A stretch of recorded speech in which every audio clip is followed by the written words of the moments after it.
King Kong 1976. I'm late to reviewing this. I have a backlog of like physical media releases that I haven't dived into, and I've been meaning to do for videos. Got so caught up in other videos that I haven't gotten to it, and this is one of them.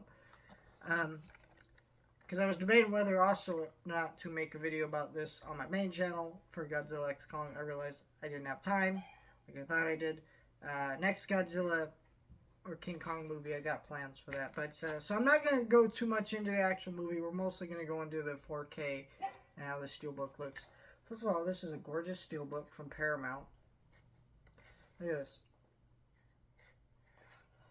Look at that image of her in the hand of the ape. Now, it feels a little bit weird because this image is her from the island. So her being in New York doesn't really make a lot of sense. But yeah, there's the back there. Great image. You get the 4K and the Blu-ray inside the Steelbook. And you got that great image of King Kong. Here's the 4K disc. Oh, that might be it. Don't worry about it. Alright, but yeah, this is an interesting movie because this is not the best King Kong movie.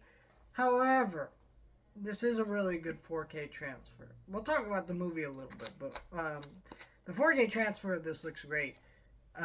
It was very noticeable early on when they're on that boat going to the island, and there's the water and stuff and the sun, and it all just feels so shiny and clean. You like it.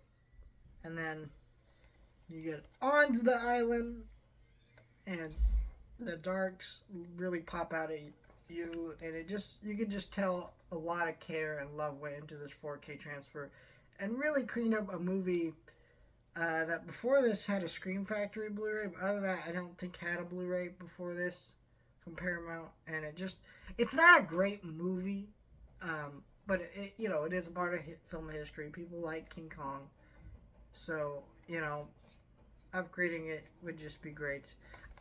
It's crazy how we got this before we got the original King Kong from the 30s. Warner Brothers, what are you doing? But it's still definitely an incredible release in its own right. And I'll tell you, this release is very pretty. And so I think if you love this movie, you should totally get it. If you're a King Kong fan, you should totally get it. However, like I said, this movie's not great. The reason this movie isn't great is I forget the whole reason. There's a whole backstory you can look up on this. But basically, this movie was made to retain rights. It was rushed in production, kind of came out. And so you feel that in the movie, where it's not a bad movie where you're not entertained, but it is a bad movie in the sense that you can't really feel the life or energy or vision behind this movie. The movie's still fun, and you can enjoy it, but it's definitely one of the worst King Kong movies for that reason.